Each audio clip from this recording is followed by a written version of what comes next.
Okay, rabbit holers, do not adjust your tinfoil hats because this is real. We are giving away tickets to the Men in Black birthday bash. That's right. I'm just going to scratch under my really tight tinfoil hat because I'm keeping it on for you. Because 2 lucky listeners will get to party like secret agents with a guest, minus the weird sunglasses and suspicious government silence. That's not true. You're going to wear weird sunglasses. Yeah. And there's probably government silence there as well. We're going to keep them silence. But anyway, we're going to give away 2 tickets to 2 listeners. Yes, and you actually do in your swag box get sunglasses. So you are partying with sunglasses. This bash is not your average bake sale. It's the most bizarre, most brilliant birthday party for the Men in Black, held right here in the Pacific Northwest.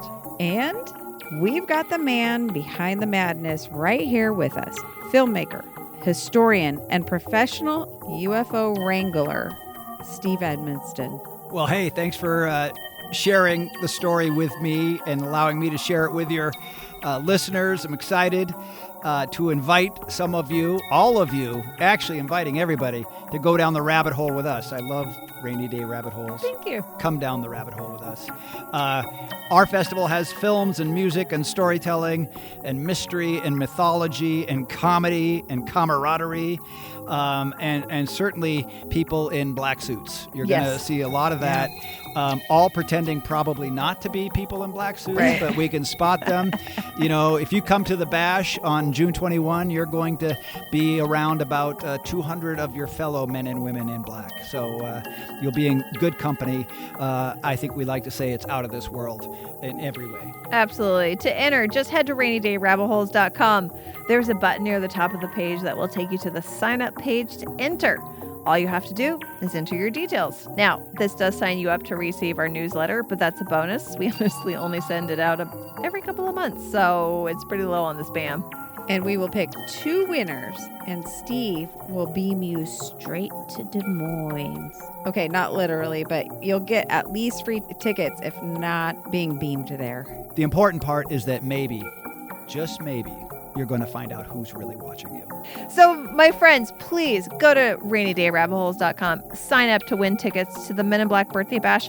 And even if you don't win tickets, you still need to sign up to go. And I will have links at rainydayrabbitheholes.com to buy tickets to all of the different Men in Black birthday bash events, including our live event on June 13th at the Marina Mercantile. So again, rainydayrabbitheholes.com. Thank you, Steve. And see you at the Men in Black birthday bash. Roswell can suck it. Hey friends, Shay here. And if you know me, you know I'm obsessed with my perfect dog, the baby angel Ruff. Well, Ruff came into our lives through an amazing organization called PACK. That's P-A-C-K, People, Animals, Compassion, and Kindness. They do amazing work in the community here in the greater Tacoma area, providing financial assistance to help the pets of low-income families and the unhoused. They're also a deeply involved dog rescue, working as a foster-based refuge for dogs in need of all ages and levels of medical needs. And now you get a chance to support the group that gave us Ruff, his forever home. I'm so blessed to be Ruff's auntie. Yes, you are. PACK, P-A-C-K, is throwing an awesome fundraiser event on June 6th, and you're invited. It's the 3rd annual Party with a Purpose, and it's your chance to have a great time and help pets in need. There'll be silent auctions, raffles, great food, and all the fuzzy feels. The event is happening on June 6th, 2025 at the beautiful waterfront venue at Narrows Marina, located at 9007 South 19th Street, Tacoma. Whether you're a dog person, a cat person, or just a good human, this event is the perfect way to show some love and make a real impact. So grab your calendar, go to PACK Gives, that's PACKGIVES.org, or check out the link in our show notes and get your tickets. That's June 6th. Come be part of the PACK. And Ruff says thank you. And Ruff is so cute, so you have to go. He's so cute. So cute. Bye. Bye.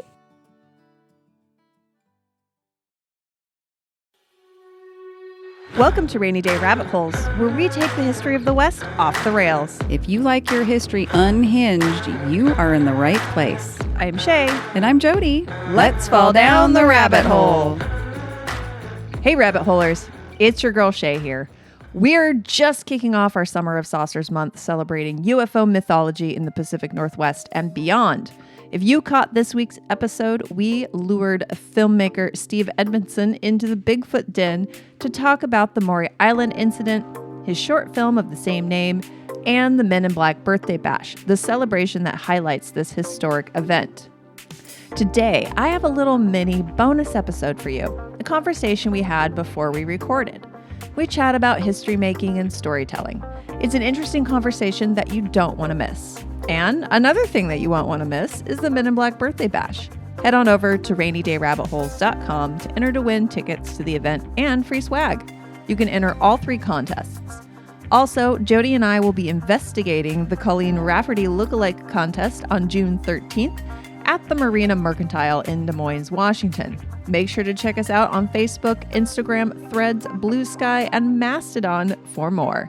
Thanks so much for listening, and see you down the rabbit hole. We were talking we were talking about skepticism a little bit. So, and how you like when people talk about Maury Island, you want to hear it. Oh yeah, the skepticism. I spent a lot of time. I've been since 2012. So like you guys cover a lot of material. When you've got you're going to produce a podcast and it's weekly or bi-weekly or monthly or whatever, and you've got 70. How many episodes are you up to? 70. 70. I think I saw that number. Like, congratulations. Oh, thank you. 70 is a big it's like the iron space heater year.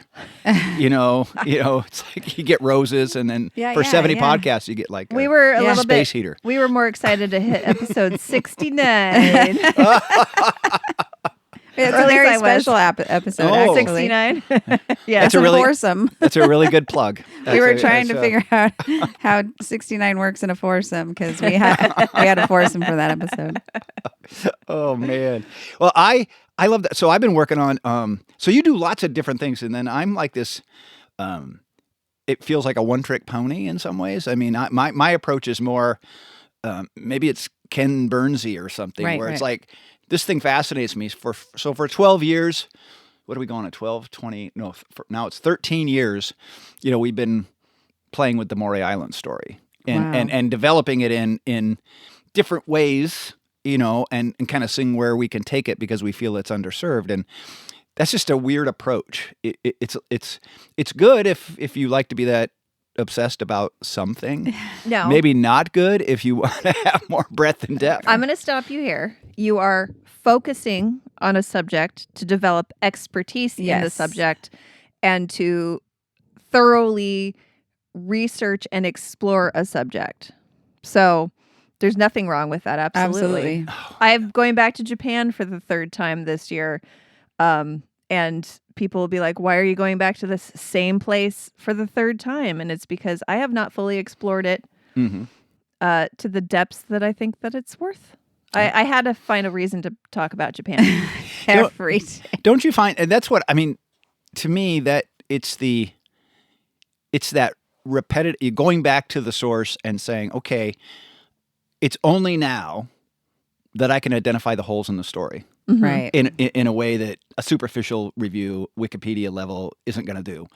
And then it's only now that I also have maybe the depth that says, I have a plan that makes sense to resolve those holes and actually figure out how to get there. And that's how my head works. And that might be the fact that I've been a lawyer for 35 years. I've got to have a story ready for a jury, and I've got to have every hole resolved. So it's really hard for me to just do something and then move on and then not go back and go, we're not done with that There's yet. still more questions. Yeah, I think we had to actually come to the realization we couldn't do that because we also would be like that with our stories. But if we're going to do this format like we had planned, we can't be that level of dedicated to each story. Boy, we wanted to, and every story wanted to come out with that kind of detail and those facts. We wanted to be authentic experts in every story, but that would just be impossible. But you're still finding stories that are underserved Yes, all the that's- time. that's And the whole goal. That's kind of how I feel about the things that I get excited about. Is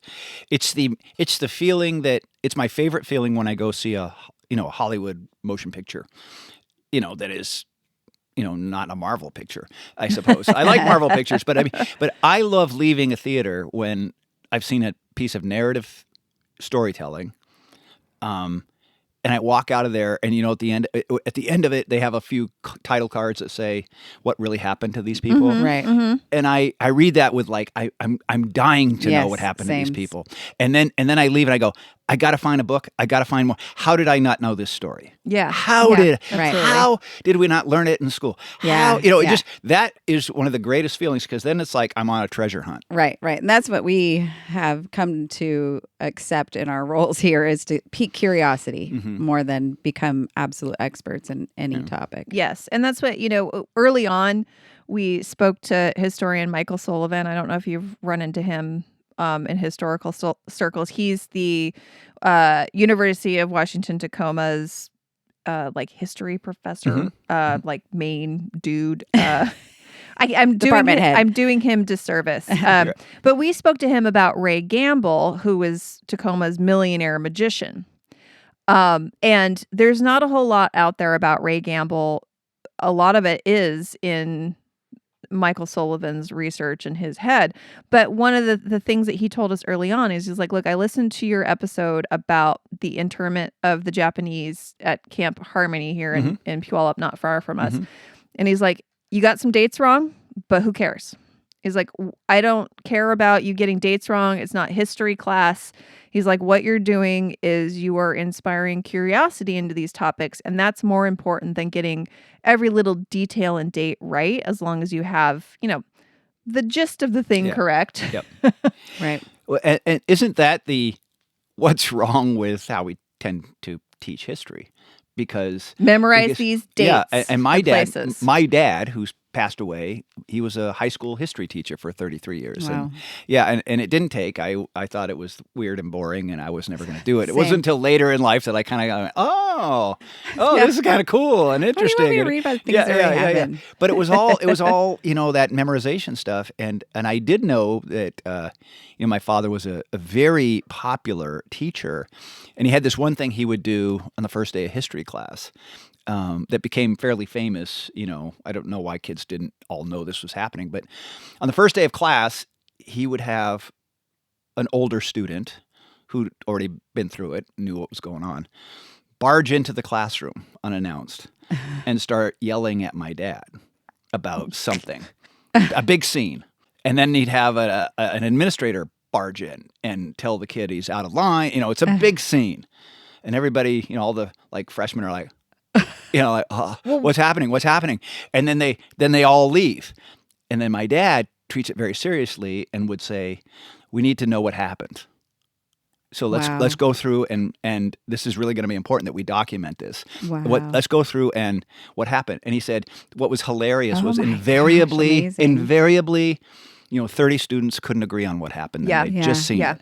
And then that was the lesson of how history is just being created. Yes. Brilliant. And it's just when we read about it, well, some people who saw this thing saw it that way, and that's what they wrote. And I just thought, what a great, simple... I got chills thinking about it. That's amazing. Yeah. Well, and as you're telling me this too, I'm thinking about you as an attorney. You have to deal with that when you're trying. I don't know what kind of law exactly you practice, but trying to get people to tell you what happened, and you're going to have 5 people telling you 5 different versions of it, because everybody's memory is going to be slightly different about what happened.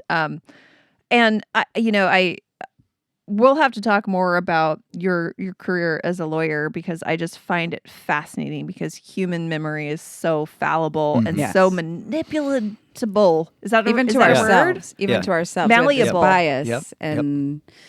It is. I would just, on that point, I think it's a great point, because all the careers I've had, it was later in life that I realized they all revolved around storytelling. Yeah. And the law, I mean, if you're going to go to court and you're going to talk to a judge or you're going to talk to a jury, it's all storytelling. You have to tell the most compelling story to make your case. And the great thing about, now that I do a lot of public speaking and, just other things, realizing that, legal storytelling is one of the most intriguing because I now call it combat storytelling. Because in what environment, anywhere else, is the way it's played is that you're going to tell your story. And the moment you sit down, I'm going to stand up and say, that story is a bunch of BS. This is what really happened. Right. And that is like, can you imagine in another setting, you go see a TED Talk and then the next person goes, none of that is right. That would and you're amazing. like, because we tend to want storytelling and we tend to want to embrace it and then not confront it in a really adversarial way. Yeah. So I'm not sure law storytelling, that combat storytelling is a great thing, but it dawned on me that it is storytelling. It's just really a weird version of it. Yeah. Well, and let me give you guys a little story building here. So today, I forgot to say to you, Steve, may the 4th be with you. Yes, So I in a forgot it was the way, 4th. as a lawyer, you build this story that's building your big blue lightsaber up, and then your opponent has to build the story that builds their big red lightsaber up, and then so there we go. That's my tie-in That's to it. May the Yes. 4th. I had to That tie is in brilliant, somehow. actually. Yeah. I love that. Good work. That's right. That's Good right. work. The 4th is with us. I just saw what was the kind of in the world of Andor, the Rogue One. Did you see Rogue One? The Star darkest Wars? one where everybody died at the end. Yeah, and It was there, the best one. the one guy with the lightsaber who's blind, and he keeps saying, "I am one with the Force, and the Force is with me. I am one with the whole time." He just keeps saying that, and I kept trying to say it, and I kept lisping. And one with the couldn't- 4th, because you can't I say the couldn't- 4th without listening, yeah. because it's May the 4th be with you. So, oh man.